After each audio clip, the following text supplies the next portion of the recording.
What's up, Tesla family? It's Ray J back with another video. And in this one, I want to break down what's happening with SPY, Tesla, and the overall market. I'm going to break down some big news involving Jerome Powell, as he just said some things that could cause the market to dip a bit. Not to mention what's going on with all these other pieces of news. Just know that I am not a financial planner, so take nothing I'm saying as financial advice. And also, if you guys can, please check out my Moomoo link. If you sign up and deposit $100, you're guaranteed 5 free stocks. If you deposit $2,000, you're guaranteed 25 in total. If you deposit $5,000, you're guaranteed 60 free stocks. The offer ends on June 3rd. Anyways, as far as Tesla's going, I just want to mention that although we have this gap over here, we need to see if Tesla could hold this 340 area as a support. If we don't hold that, there's going to be a risk of us retesting these lows right here around 335 or below. And I want to give you guys a warning about what Jerome Powell just said. So overall, we're trying to hold on Tesla, but as you can see, we're kind of down in the pre-market. There's multiple reasons for why this is happening, including Jerome Powell. So I just wanted to say the first piece of news that's come out is, right over here, about how Jerome Powell is cautioning for higher long-term rates as supply shocks provide policy changes. As you guys know, he was giving a speech this morning, and he basically said that the Fed is not in an area where there's so much certainty about what's going to happen. There have been supply chain shocks, and that the Fed is now in a difficult position, how they have to kind of balance between what they're going to be doing. So he mentioned the Fed has to be very, very careful. They may be entering a period of more frequent and potentially more persistent supply shocks. And once again, it's a difficult challenge for the economy and the central banks. So that's what Jerome Powell is basically saying so far. And that with what's going on, he didn't really mention the tariffs, but he did talk about supply chains. And, with him saying this and with this making all the headlines, I do think the market's response is a little bit more negative so far, just to start things off. And we'll have to see how well we could hold up after that. Another reason why Tesla is down is because there's lots of news coming out, according to a new filing reports, that the chair of Tesla sold more than $230 million of the company. That's Robin Denholm. Once again, that's some big news that's coming out. We can't entirely go about exactly what this means, right?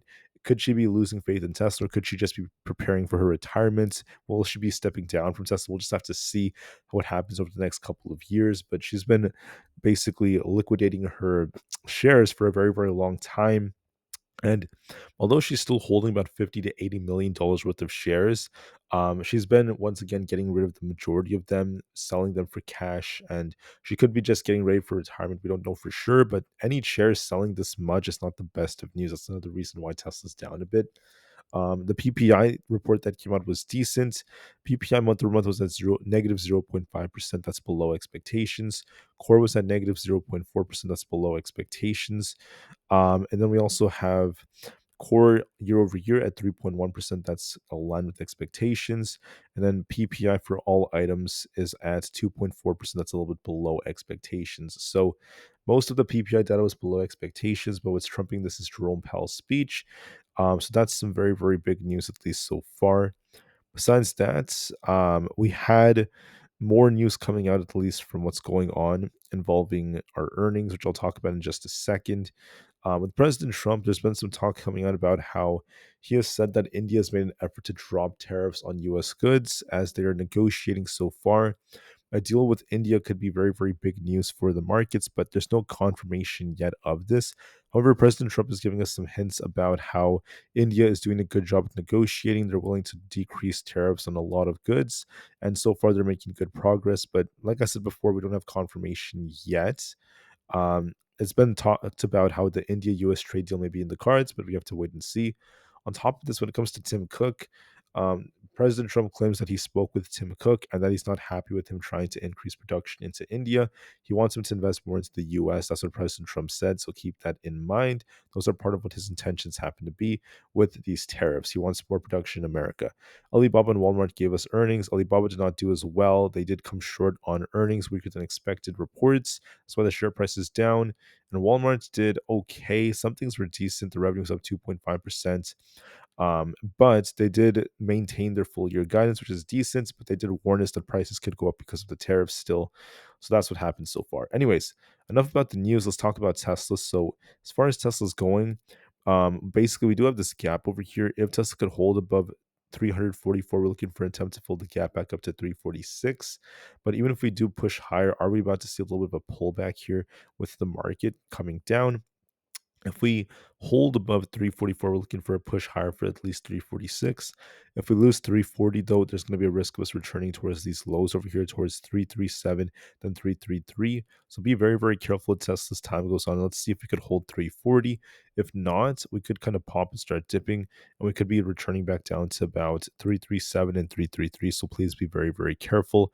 That's what I'm looking for, at least thus far. So watch to see, can we get back above 344 to fill this gap? If we can't, if we make a lower high, we could start dipping back down to 337 and 333, and we'll see how things end up going from here. On SPY, we're just trading sideways for now. However, there is going to be a risk of downside after what Jerome Powell said. Now, if we could get back above 588, I could shift my view, and there's a good chance we could try to run higher. If we can't get back above 588, we're watching 585 as the main support. If that doesn't hold, I think we dipped to about 580 or below. So watch 580 to see if we could bounce off this or not. But that's the most likely case if we can't get back above 588. So break 588, we're turning bullish. If we lose 585, we're looking for a dip back down. This may consolidate, and then we might see a little bit of a dip after what Jerome Powell said. I wouldn't be surprised if we see a move back down to about 580. Also, I think on the daily chart, we have a gap. Let me just double check this for you guys. So on the daily, there was a slight gap that happened overnight. So that's like an overnight gap. So right over here, you guys could see like from the pre-market, we actually could return to these levels right over here. So you want to be very, very careful with how this is like moving. So I do think that this might actually dip to 580 or below after what Jerome Powell just said, just temporarily, and we'll see if we bounce from there. On the QQQ, if we could get back above like 517, this could try to rebound. If we don't hold 515, there's going to be a risk of us dipping towards, I would say, this 512 area. If not as low as 510, there might be a small pullback on the QQQ after what Jerome Powell said. Unless we hold above 517 and start breaking out to like above 520, I could turn more bullish. If we don't hold 517, there's going to be a risk of us returning towards, I would say, that 512 to 510 area. On the IWM, we're looking kind of weak here. We're just barely holding support. We're looking for 205 as the main support. If it doesn't hold, we have a gap to fill, and this could start dipping lower all the way down to 201. So you want to be very careful. We need to hold above basically the 5900 area on ES. If we can't, we're looking for 5860. We're basically very close to 5880 as where we're going to curl right here. Now, if that fails, we could be dipping all the way down towards the lower 5800s. So be careful on ES. We need to get back above 5900 to bounce. If not, there's going to be a risk of us potentially dipping lower. So get back above 5900, we could try to bounce back up to the highs. If we can't hold that, I do see a risk of us coming down to 5863, if not all the way down to the lower 5800s. On NQ, we need to see this get back above 21,400 to remain bullish. If we can't hold that, I'm going to be looking for 21,000 flats, not to mention 20,800, excuse me, as our next target if that fails us. So you want to be very careful. Bitcoin is dipping a little bit. I did talk about how this had kind of like a double top like structure. So we might retest 101,000. We'll see if we hold this to bounce. If not, we could be dipping to below 100,000. So keep that in mind. Once again, guys, Tesla's trying to hold 340, but we'll see if it holds or not. If not, we could be dipping to about 337, if not 333. And be very, very careful. Nvidia is dipping a little bit. We'll have to see if we can get back up to fill this gap. So can we hold above 135? If we do, I'm looking for that 136 area to be retested. If 135 doesn't hold, though, we could be dipping towards like, these lows over here. So we're looking for essentially 133, then eventually the 131s, which is where we have this gap. So you want to be very, very careful at the lower 130s. We could rebound a bit, but then if we can't hold above 135, I do see a risk of us returning towards 130.